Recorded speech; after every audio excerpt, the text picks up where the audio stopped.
Ladies and gentlemen, boys and girls, non-binaries of all ages, welcome to How to Make a Literal Cat in Your Favorite RPG. I hope you're not here to learn how to do character creation the right way, because this is the Cat Creation Podcast, hosted in part by me, Joel. Hosted in other part by me, Avalon. And guested in part by... Hey, I'm Jason Myers. I'm from the show Memester of the Week, and I'm happy to be here. Oh, so you do have a last name. Wow. Yeah. That reveals it. A secret revealed. Okay, well, what do you know? I guess I could... We were wondering. I guess I know what to put on the title now then. Anyway. So, Jason, how are you today? I'm good. It is 8:30 a.m. I have a guava Monster Energy and a glass of water. So I am prepared for most of the things coming my way. Oh, for sure. Yeah. You gotta have that balance, the monster with the water. I found that caffeine usually hits me harder when I'm well hydrated, so... Yeah. Anyway, you are on the show today as our guest, so would you mind telling our audience a little bit about your credentials? Do you have any experience with cats, tabletop RPGs, podcasts, or anything else that would make you a relevant voice on this show? Yeah, I have two lovely cats. One of them is actually going to the vet in an hour to get their annual checkup. Her name is Toffee. It's her birthday on April 1st. Oh.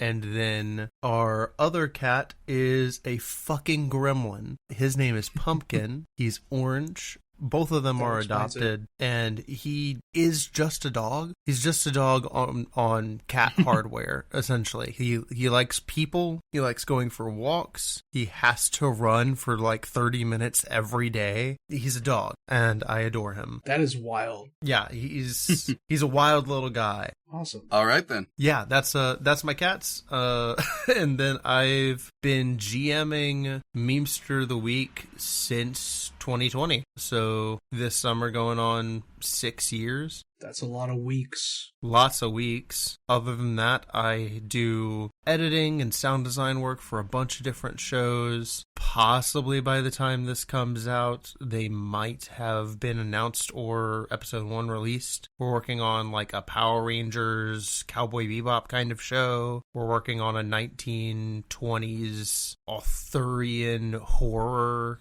kind of show. There's a lot of things going on, a lot of balls in the air, but it's all good work. Nice. Heck yeah. Those sound really cool. Yeah, I'll let you know when they're out. Please do. Thanks. Yeah. One other question. What game are we looking at today? So, today we are not looking at Monster of the Week, but instead, we're actually looking at a game I ran for $2 Creature Feature called Starhold. We've had so many people who are on $2 Creature Feature on this show.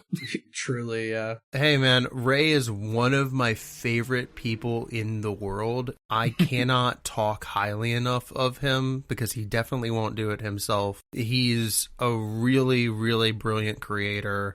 He's running the Power Rangers Cowboy Bebop kind of thing that we're doing, and I'm playing in that. Oh, heck yeah. We're co-producing that together, and just kind of every time I shoot him a message is like, oh yeah, no, I was already thinking that. Like, we're simpatico. It's so fun to be able to create with him. So cannot recommend $2 Creature Feature enough. It is a good show. Yeah, it's phenomenal works. We're playing Starhold, a survival horror RPG by S.M. Noble, which you can find, I believe, on DriveThruRPG, and they have an itch page. I didn't find an itch page. The one I found on itch was somebody else's text-based adventure by the same name. Okay, so DriveThruRPG, possibly their Ko-Fi. Yeah, it's on their Ko-Fi as well. So yeah, definitely support them, buy the game. It's not expensive, but it is sick. I think it's pay what you want. Yeah, it's also pay what you want, which is very, very cool. There's a lot of little things for the mechanics of this game that I like a lot for... Sometimes after reading this game, I just take some of the things from Starhold and use them in other Powered by the Apocalypse systems, because I'm like, yeah, this just makes sense. Oh. Sick. I love stealing as an artist. It is essential to steal. You gotta steal to make something work. We like to call it inspiration, though. Usually, yeah. So we're looking at Starhold. That is correct. again, I listened to Shrimp and Crits play Starhold. I listened to the $2 Creature feature episode. Was there another one that I can't remember? There was a third one. The Crit Show did at least part of a season, if not a full season, where they played Starhold, and that's where I heard of it first. And that was really fucking good, because the Crit Show also phenomenal Monster of the Week / Powered by the Apocalypse podcast. They are the people that a lot of us in the Powered by the Apocalypse circle kind of like came up listening to, and they were like, oh, okay, this is how this is done. So always big props to them. Yeah, shout out. I have not listened to the Crit Show, actually. I don't think that was the one I'm thinking of. I can't think of who I'm thinking of, but I'm pretty sure there was a third one. Just shout it out in the middle of the episode when you remember. Yeah, when you find it. Yep, we'll figure it out eventually. Yeah, here's the cut in. All right, we're back. Just watch this episode comes out and all I say is sorry I never found it. That would be good. That's gold, man. Put in the comments your favorite Starhold actual play. There we go. Yeah, I might find it from there. We'll just remember to throw it in at one random episode during Silver Screen Summer. Like, oh yeah, just so you know, that Starhold one shot I was talking about was from... What a callback that would be. Final episode. And for the thing that you've all been waiting for, we end the show on, oh yeah, that Starhold one shot was... Oh yeah, by the way, speaking of cats, my little boy is currently wandering my office and trying to find anything he can to get into. I see. Is that why they say curiosity killed the cat? Probably. Yeah. Normally because they eat something that they aren't supposed to. Dude, what is up with cats eating plants, though? Like, why are they always trying to munch on them things? They're not even herbivores, bro. It's normally, I actually do know the fact about this, it's normally, it feels good on their teeth, and then, especially with, like, cat grass, a lot of animals tend to eat grass because it is kind of a natural, like, soothing kind of agent if they have an upset stomach. So if they have tummy troubles, they might be moving towards grass all the time. Ask me how I know, because I'm not allowed to have plants around this boy. That's cool. I knew dogs did that, like they would eat grass for stomach troubles. I did not know that translated to cats too. Yeah, I mean, once again, Pumpkin being a dog on cat hardware is not being disproven right now. Yeah. There you go. All right. Before we get into the game's rules, before we start actually making a character, we have to go over something real quick. The show itself has what we like to call the cat creation rules. These rules make sure that our show stays on target, on brand, and of course on cat. We're making a cat. That's rule number 1. We accept no cop-outs. It's the exact animal that comes to mind when I say the word. No anthropomorphic races, no people turned into cats, no lions, no tigers, no other cop-outs you can imagine. We gotta go through these. We gotta make sure everyone knows these. We gotta make sure we're all on the same page so that we don't be like, okay, well, the game's rules say this. Because if the game rules say something that says we can't make a cat, then we have to ignore it. Yep. Rule number 2 is we cannot use homebrew / house rules. If the rules in the rulebook do not explicitly allow something to happen, then we count it as a rule broken. Yep. Rule number 3, if the game includes stats for a literal cat, those must be used or adapted to the game's character sheet. Hey, Jason, question real quick. Yeah. Is that a thing? Is what a thing? Is there a cat stat block in Starhold? No, I don't believe so.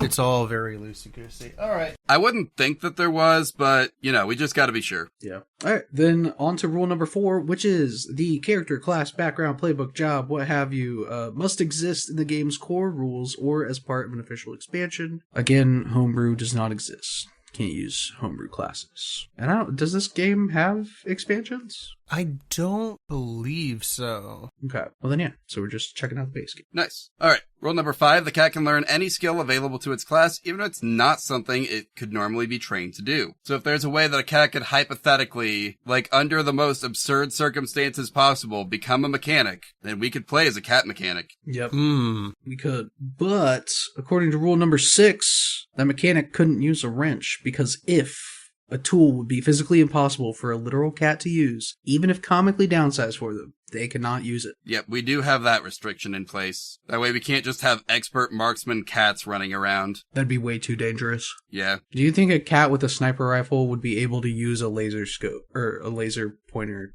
No. The thing is that through the power of fiction and Christ, you can do pretty much anything.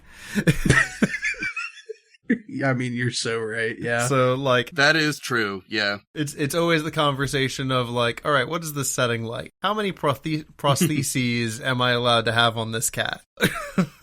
Well, if we can add a prosthetic to the cat, then you can do whatever you want. Exactly. Doc Ock style, just give him like 8 different tentacles. Have we done a Doc Ock cat before? I don't think so. I think we're smelling a theme. I don't know. We've done a cat with one mechanical arm, I think. Surely. Or like Lancer or something. Yeah. Was it Lancer? It may have been Lancer. Anyway, rule number 7 is if a character sheet has a section that is meant to be filled out in collaboration with the whole table, we leave that blank so potential players can make it fit the group that they're playing with. I know that's usually a thing with Powered by the Apocalypse games. Yeah. And finally, we have rule number 8, which is we have to keep track of every rule that we break, and we discuss at the end. Yeah. That discussion is usually, we broke this rule, and then it's over. Yeah, pretty much. And with that out of the way, let's take a look at the table of contents.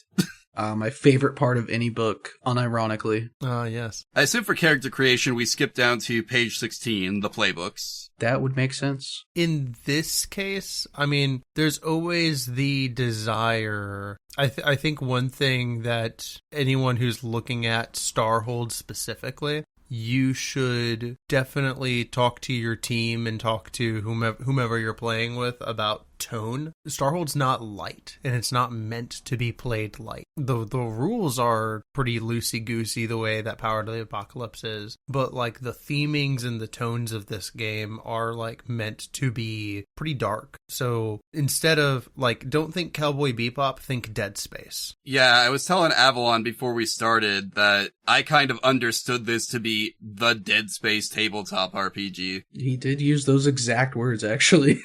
Yeah, because this, even from the $2 creature feature one shot or Shrimp and Crits one shot, you can really see how like immediately it kind of gets into the alien, Ridley Scott alien kind of horror of things. Mm-hmm. But yeah, with that being said, pretty much everything else we would discuss with a table or just clarify if we were actually playing together. So let's make our spacer. All right. Let's go down to the playbooks. Actually, do we want to give a quick overview, like say like the title of each playbook? We don't have to worry about the subtitles until we, I guess, pick one. Yeah, so there are 8 playbooks, all of which have 3 different archetypes that kind of play into those. And those playbooks are the Augmented, the Civilian, the Leader, the Muscle, the Scientist, the Specialist, the Stowaway, and the Technician. Okay. Well, then let's take a look and see what each of these playbooks is about. Oh, I remember. It was Shrimp and Crits. Shrimp and Crits did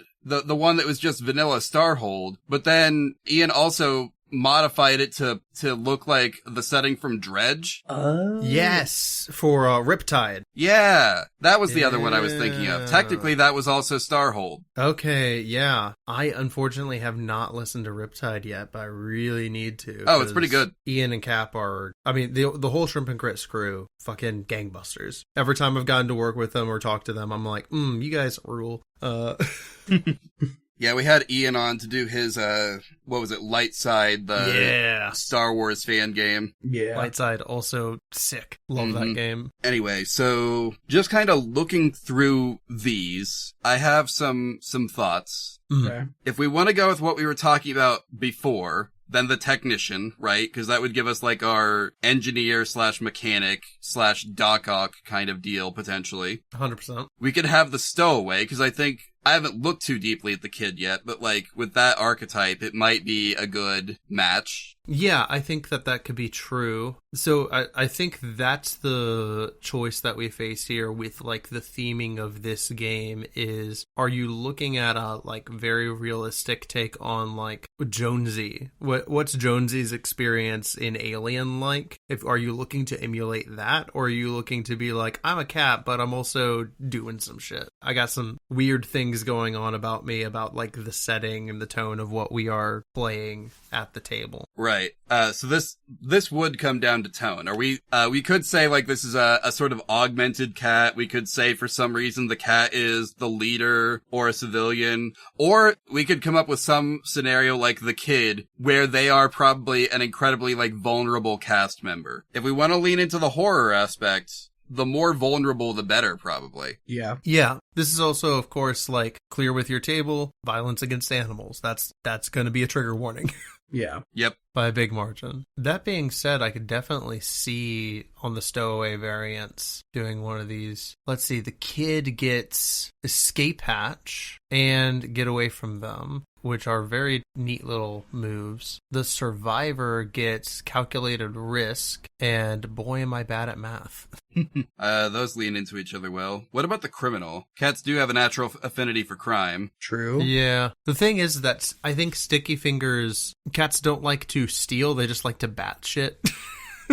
Yeah, that's fair. Yeah. I think that's the logical. So maybe not the criminal. Yeah. Although renegade option for influencing someone makes a lot of sense as well. Because goddamn can cats manipulate. True. Yep. But you have to be intimidating. Yeah. Looking at all of these, I think if you're leaning into the vulnerable, like Jonesy on the ship and Alien kind of vibe, I think you would want to go for the kid. I think that makes like a lot of sense. I think so too. I say we go with the kid then. Yeah, so just so anyone who knows those moves that I mentioned earlier, escape hatch, you know all of the vents and crawl spaces of this place like the back of your hand. When you need to make a quick escape in a non-combat situation, roll plus head. On a 10 plus, you get out with no issues. On a 7 to 9, you'll leave something important behind. And on a miss, you're caught in the attempt. And then their other move would be get away from them. You don't want anyone to get hurt because of you. If someone is trying to protect you from an enemy,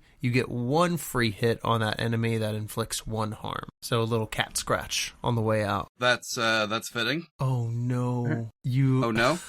Oh no, this is very sweet. In Starhold, everyone gets a keepsake or a companion to keep alongside you, but you pick 2 tags for that companion. As long as you have your companion with you when you take stress, you can choose to roll plus heart. On a success, you don't take that stress. On a miss, something will happen to your companion and they're unavailable for the rest of the crisis. So it kind of sets you up for having something that you care about a lot, and if you lose it, you lose it. But in this case, it might be, I don't know, what is like something that a cat would like kind of hold on to and want to like bring around with them. You know, one of those little like mouse toys? Mm-hmm. Yeah. Because I've got an idea for that, because we could have like easily lost is probably something that we're going to have to take, because the cat would have to carry it around themselves, right? Yeah, that's what I was thinking too. Easily lost is a good check mark there. Yeah. So whatever it is, it's going to be occupying the cat's mouth. I think it's easily lost and then probably like ugly because it has been dragged through God knows what. Yeah. Although the mouse toys that I'm thinking of are like, they're tiny, probably small enough that a cat could easily carry one around in its mouth without having to drag it. Mm-hmm. They're like these little stuffed things, and I've seen like videos of people who have them, and they've got like a batch of like 10 or more that they just like pour out on the floor for the cat to play with. Yep. Yeah, I do that sometimes. I'll just grab like a 5-pack and then I'll throw them in different places in my house. And every time they get lost, I find them like 2 months later underneath my couch. Yep, underneath the couch, underneath the fridge. Yep. Oh my gosh, yeah, the amount I've found underneath the fridge is annoying. I have like a guard on my fridge too, like the underside of it. And they still manage to like stuff it up in there. I swear they're doing it on purpose. I mean, they see it as a challenge, and they've accepted the challenge. Yeah. So anyway, I think maybe delicate and easily lost, if we're gonna say it's that small. I can see that. Yeah, I'm down for that. It could be ugly, though. Like, it could also be like this has been chewed up and slobbered on, whichever way you want to go, really. Personally, I like the idea of it being ugly because I like the idea of this really cute cat carrying around such a gross toy. They refuse to let it go. Yeah, they're like, this is all I have. Fucking let me keep it, bro. Yeah, I'm reminded of my cat Pumpkin, who came from like a different prefecture. When he was a little kitten, he was very sick for a while, and one of the things that he had with him when we adopted him was like a little 2-inch mouse toy. And to this day, every single time he sees like a little like white mouse like thing, he goes absolutely fucking nuts for it, because it's just like ingrained in his brain, like, ah, yes, this is my toy. Yep. Even if it's not the same thing. That's cute. Yeah. All right. So, yeah, I think our descriptive tags then would be ugly and easily lost. All right. Big fan, big fan.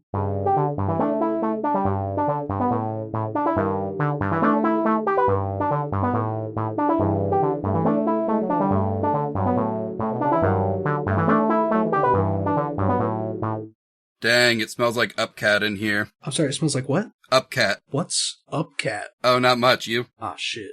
Also not much. Just hanging out here in the mid-roll, you know? Yeah. Welcome, everybody, to the mid-roll. We're all gathered around. Round where? I don't know. But I'm sure you're all wondering why I gathered you here today in this elevator. In this elevator.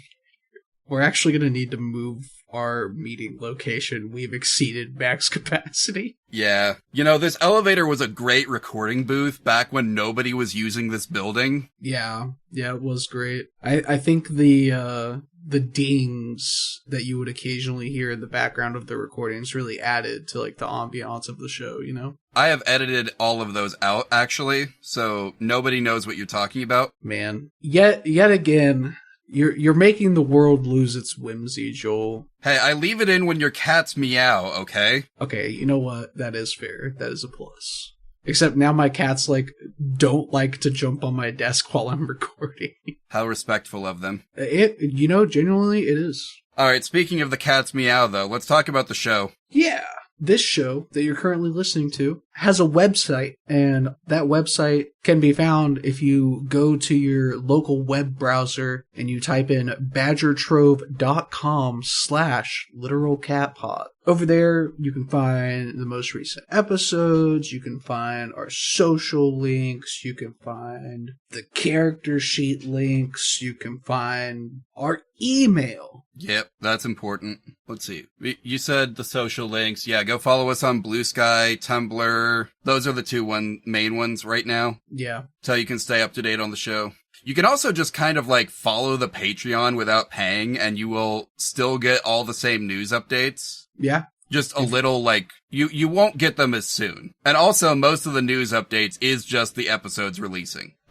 Yeah, that's big news. I guess, actually, you know what? Now that I say that out loud, as long as you're subscribed to the show on your podcast app, I guess there's no reason to follow us on social media. Maybe Joel, I shouldn't have had this revelation on air. Hold on. Yeah, Joel, stop the recording. We can't just tell people not to follow us.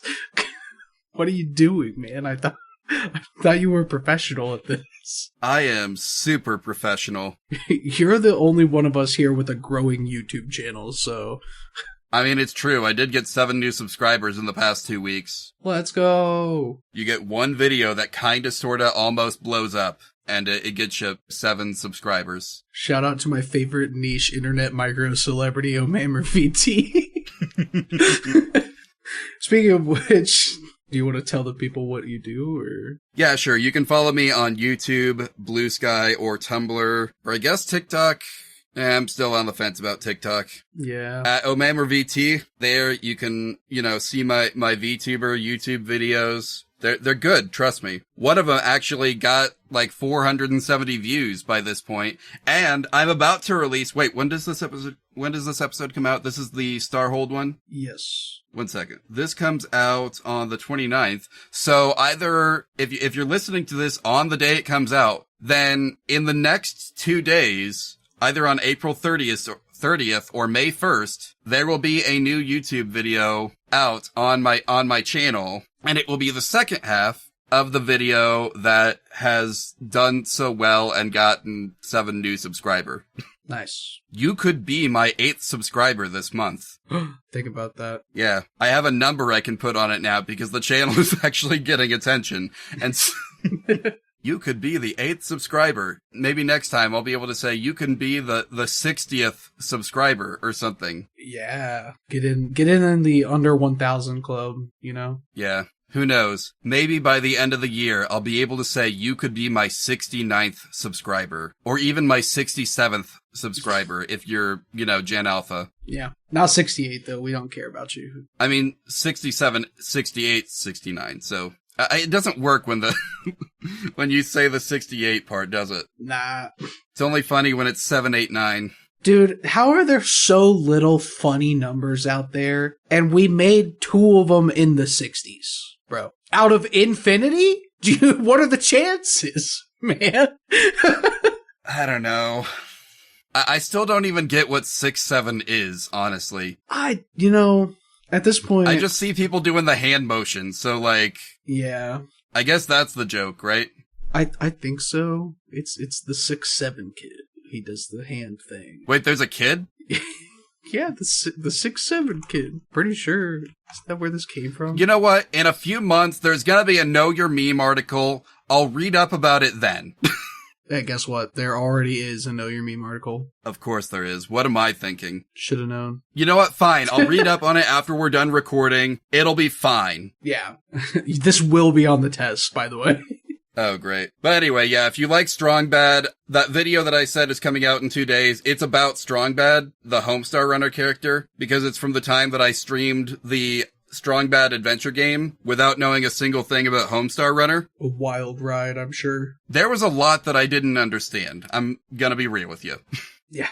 Anyway, what about you? What's your social media situation? You can find me online at Avalon Alchemist. I mainly post on Blue Sky and stream on Twitch. I finished my I think I said this last time. I finished Resident Evil, looking to start Dungeons of Hinterberg soon. Decided to take a small break because I did like 12 Resident Evil streams in like a month.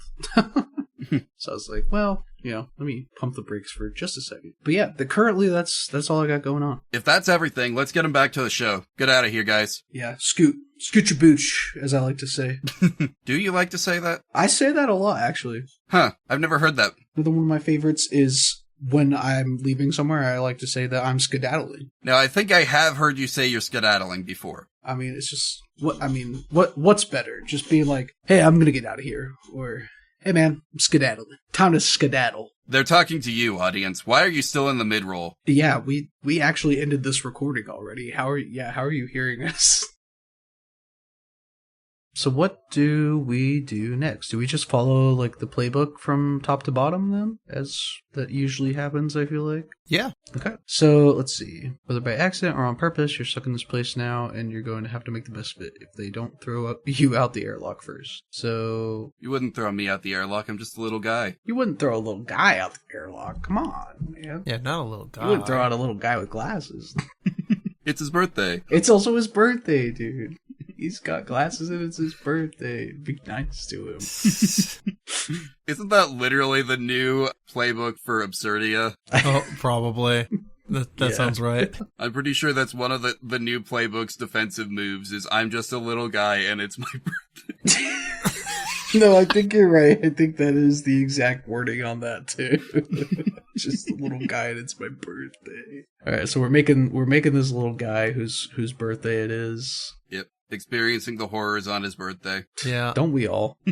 I'm looking through the basic moves especially. I'm thinking that a cat would probably have a decent amount of probably hand and head as far as like base stats go. Okay. Head helps with keep your head down, which is when you want to hide during a dangerous moment or cross a space unnoticed. Okay. Hand is for inflicting harm and also act under fire, which also I think is a very cat vibe. Mm-hmm. Oh yeah. And then maybe a little bit of heart, because that's their manipulation stat. Yeah. That or group, but I think the group stat is kind of based on connections and bonds. So that's more of a thing for what you decide at your table. So it looks like we can choose between either having a +1 to head and heart, and then a 0 in hand and group or whatever. Most of these say tech -1 or 2. Yeah. Yeah, that sounds right. So let's see, we've got head +2, hand 0, heart +1. Basically all of these are group 0, but like you said, that's probably partially based on things that are beyond the scope of making a single character to fit in other games. Yeah. Let's see, head 0, hand +2, heart +1, head -1, hand +1, heart +2. Head +2, hand 0, heart +2. And then the last one has +2 tech, so I don't think we can do that one. Yeah, no. None of them have a plus in head and hand. Yeah, we gotta choose between good head or good hand. God damn. I mean, I feel like the choice is obvious. Is it? And then we don't say the stat block for For the rest of the episode, everybody has to infer. Yep. I'll just edit that part out, whatever we decide on. You can fill in the blanks yourself. I think, honestly, we should take the first grouping. Yeah, I was kind of looking at that too. Yeah. Because we still want group to probably not be negative, but we also don't need tech, so it's fine if that's negative. Yeah. Right.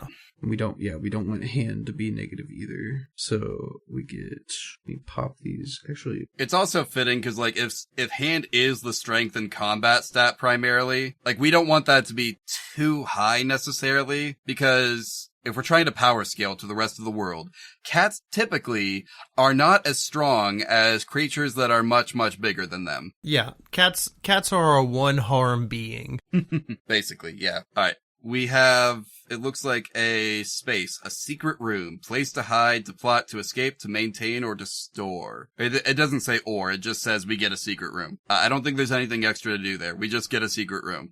Yeah, you have a safe place somewhere in the setting that you're playing in. like the save rooms in Resident Evil. Yeah. Until they aren't anymore. Does that? I think that happens exactly once in Requiem, where one of the creatures does actually like get you in the save room, which is a very fun twist on the format. Yeah, because you're like, what the? How do you do that? They're not supposed to be in here, bro. It's just like that Mr. X who learned that Leon can parry now. Oh, yeah. He's like, hold on. I saw a video of someone with who did that, and like the Mr. X attacked him, he parried, and it just like looked down and slowly looked back up at him. It was funny. Anyway, we get 2 moves. Get 2 moves. And these move options are Rat's Nest, Don't Mind Me, Like a Fox, or Rogue. Having read these moves, I think Don't Mind Me and Like a Fox are the most cat. Yeah, let's see. People don't usually ask questions if they think you belong there. When trying to access a restricted area, roll plus head. Like a fox, you've got a nose for danger and an eye on the exits. Once per crisis, you can immediately escape a bad situation unharmed. That's pretty good. Yeah. Yeah. I like those. I was going to say, I'm a fan of those too. Yeah, Like a Fox lends itself towards the, hey, I'd really rather not get hit or have a cat inflict violence upon it. Yeah, for real. Yeah. Which, I mean, if you're doing that, more power to you. I ban violence against animals in all of my games. Unless they're like actually wild animals or monstrous. Yeah, like if a tiger's attacking one of my party members, you know. Yeah, but like, I mean, that's my biggest kitsch against a lot of horror writing is I think the laziest thing you can do in the world is hurt a pet and make that be like part of your conflict in your horror movie or something like that. Oh, yeah. What about Mordecai's stand? Mordecai's stand is different because he's a ghost. Fair enough. Abby is incorporeal, and even in the event that it does take harm, that harm is directly transferred to Mordecai because it's his own damn fault. I have no idea what we're talking about. This is Memester of the Week stuff. Oh, okay. Sorry, I have yet to listen. No, you're perfectly fine. God, I feel like a fool. So we picked our moves. We got Don't Mind Me and Like a Fox. Very good. Like Jason said, very helpful to getting the cat out of there, you know? No danger shall befall our cat, whose name we have yet to come up with. We'll do that at the end. Okay, yeah, we already went over stats. So then we're on to gear, it looks like. Choose your gear from the handbook list and write it here. Okay, let's see. Where's gear at?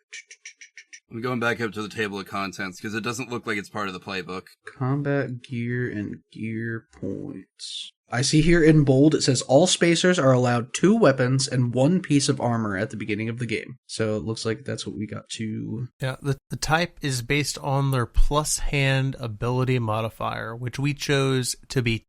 Yep. So we get up to. Wait, no. Hand is heavy. Or the hand. Oh. That's right. That's right. Hand is.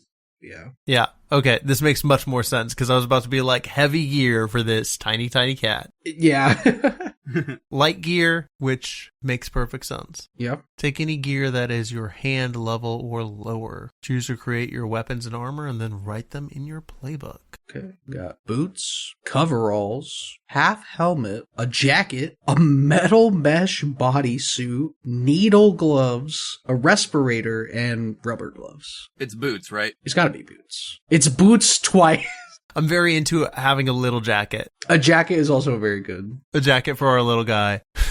Okay, boots and a jacket. I'm into it. Okay. Boots, 0 armor insulated. And then jacket is 1 armor. 1 armor overall. And then we get 1 light weapon, which is on page 91, right? Yeah. EMP grenade. We got it. Oh, shit. Yeah, okay. Mini sentry turret. Mini sentry turret. Hold up. Fucking rules. Nope, that's actually an option. That's not a lie. Wait, what? Hold on. Wait, what page? What page? 91, right above the Oh, armor. right above it. Right above it. Okay. What?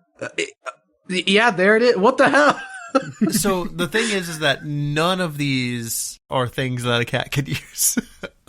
Well, if the mini sentry turret is an autonomous drone, Yeah, it's True. It's a mounted remote thing, which we can put yep, it on it the does say jacket. mounted. Yep. Mm. So I think yeah, you'd that's have the to mount one. it to the jacket. Jacket mounted minigun. Oh, Okay, I'm trying to think here, because what we could do potentially is argue for just, like, claws, right? We can create our own weapons, yeah. yeah. I think claws are a 1 harm. Then again, we're wearing boots. Oh, true. It's gotta be teeth. So what we're also observing, we're allowed 2 weapons and 1 piece of armor. So we have to choose between jacket and boots. Oh, wait. Did I get that wrong? Okay, let's just take the jacket then, get rid of the boots. Okay. Yeah. Unless we want to do 2 pieces of armor and 1 weapon Is that? and make that a fair trade. I mean, it's gonna make more sense for a cat to have... It barely makes sense for the cat to have 1 weapon. I say it makes more sense for the cat to have extra armor than it does to have extra weapon. Yeah. That's fair, yeah. I feel like a GM out there would agree. So, are we going EMP grenades or what? I mean, I was thinking something like one of these, like, 0 harm, like, stun weapon sort of things. Okay. Mm-hmm. So, like the needle gun type deal? Yeah, stun gun. Yeah, but not literally the needle gun. I'm thinking, like, we'd have the cyber glove, but rather than it being inorganic, it would be organic because it's cat claws. Yeah, Okay. So it'd be 0 harm, organic, stun, touch. I am okay with this. I am going to go ahead and mark that as a broken rule, I think. Yeah, that's fair. If it did explicitly say 1 armor, 2 weapon. Yeah, it did. It does just seem more fitting for the kid, though. Yeah, it really does. And it's not like we're even taking anything crazy with it. We're just giving ourselves some insulated boots. Yeah, it's honestly more aesthetics than it than it is anything else. Yeah, some little I booties. mean, the cat's not going to get cold. There you go. And that's important. It is important. Okay, so that means we have our gear. So, improvements. When you level up, pick an improvement. Okay, well, We're not there yet. not there yet. Experience, market experience, when you fail, blah, blah, blah. Not there. Connections, CX. Yes, so this is something that you decide with your yeah. with your group. And so I think we're good. I think that is the end of character creation in Starhold. We just need to name our character and decide their appearance. Little guy. And an attitude. Little guy. Yeah, it's a little guy and it's their birthday. That's our cat's attitude. I was about to say, is that the attitude or the appearance? No, Appearance attitude is is little I'm guy. a little guy and it's my birthday. Yeah. Appearance, what kind of cat are we working with here? I think this is an orange cat and their name is Jonesy 2. Okay. Okay. Yeah, this crew's seen Alien. And then I guess I'll put he, him. Is There you Jonesy go. a he, him? Sounds like a he, him. Or a he, Could him be a coded. he, him. I've not seen Alien. I couldn't tell you. Oh, yo, you're missing out, dude. I watched Alien for the first time like 2 years ago, and now I want to watch it like every year. It's really, really fucking good. Cannot hype that movie up enough. It's like that and OG Halloween.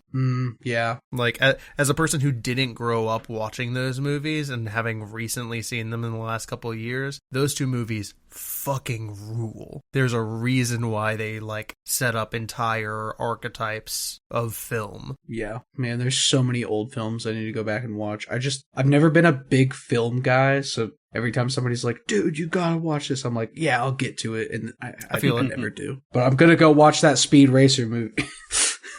I have a plan to, like, I don't know, next year or something, download one of those lists of like 100 movies that everyone should watch to stay caught up on pop culture or whatever. It's like, these are the movies you need to watch to understand every reference. Yeah. And just work my way through them. Have y'all seen Sinners? Not yet. Sinners, it's on I my have list. not yet. Oh. I've added it and like 3 other movies that came out recently to my watch list, so I'll get to them in the next few months. Buddy. So facts about me. I grew up in the deep south. I'm from El Dorado, Arkansas, which is 15 miles north of Louisiana. So Sinners is so incredibly based in black culture and in specifically blues music. And I also very, very much grew up like the Blues Brothers is one of my favorite bands of all time. That's where a lot of my musical influence came from. So when I tell you that, like, even from the outside, like, white perspective of growing up near this, but not like in it, Sinners is so incredibly good, dude.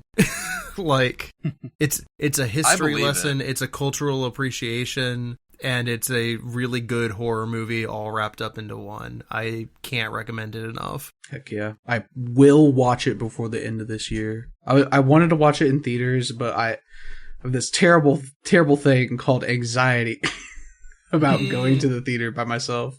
Free yourself. I know I should, but I believe in you. I've done it 2 times in my life, and it has felt awkward for me the whole time. But everything I do feels awkward, so, you know, I'll free myself. I'll break my chains this year. You might also like, there was a platformer that came out, last year at this point, called South of Midnight. You might like that. Yeah, it's on my list. All right, cool. It's on my list because I've been wanting to get that for a hot minute. Because I haven't seen much on that game. Anything Creole, I'm like, I'm home.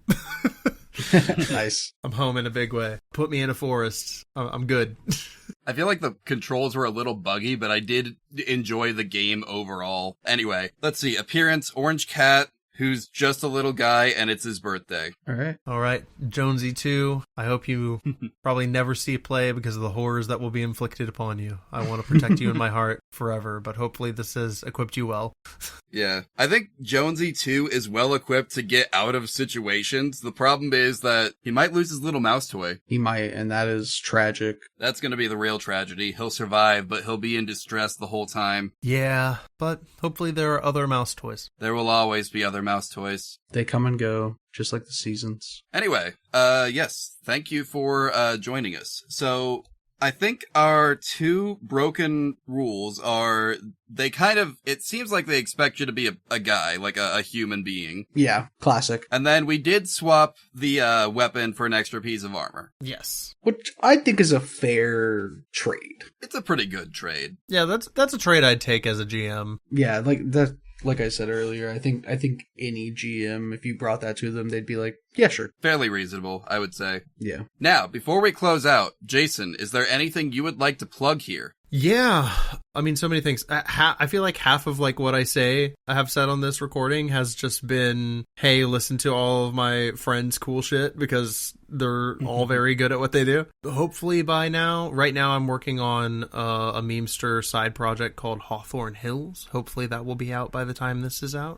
Please check that out. We have Cap from Shrimp and Crits. We got Ray from $2 Creature Feature. Kim of Kit and Marlowe and formerly of The Crit Show, and Dusty Hill from Goblins and Gays and Bring Your Own Mech all came together to make this miniseries, and it's really, really fucking good. I'm having an absolute blast going back to it and kind of getting the post-production done on it. So please check that out, and then tell someone that you love them today. Give them a hug, because people need that, and that's a good thing to do. So, yeah. Good message. Thank you. If there's nothing else, Avalon, do you have a cat pun for us? You know, I actually don't have a cat pun this episode because I wanted to say, on the day that we were recording this, it is March 31st, and it is Trans Day of Visibility. And as somebody who has recently come out more in the open about who I am, I just want to say to everybody out there questioning who they are or what they are or,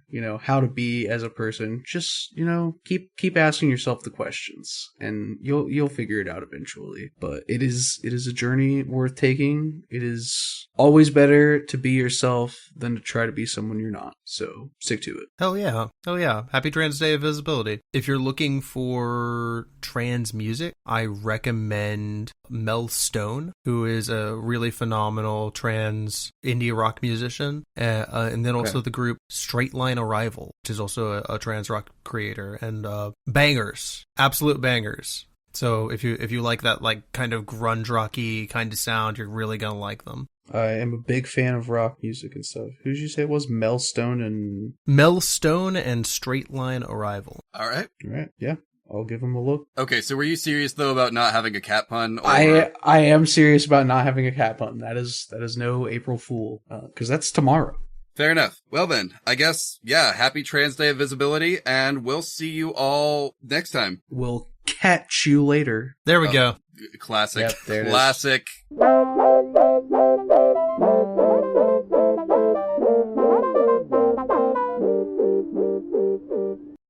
Excuse me. How dare you? Sorry. Can't believe this. While we're recording. My bad. You know who's going to have to fix that in post? Me. Oh, wait, shit, you... You know what? You're fine. Damn, you're right. And now I have to leave it in because there's jokes attached to it. No, you don't. You can free yourself from this burden at any time. Just let go. You're right. I'll just add it in at the very end after the credit song rolls. Yeah, you're right. That is a good stinger.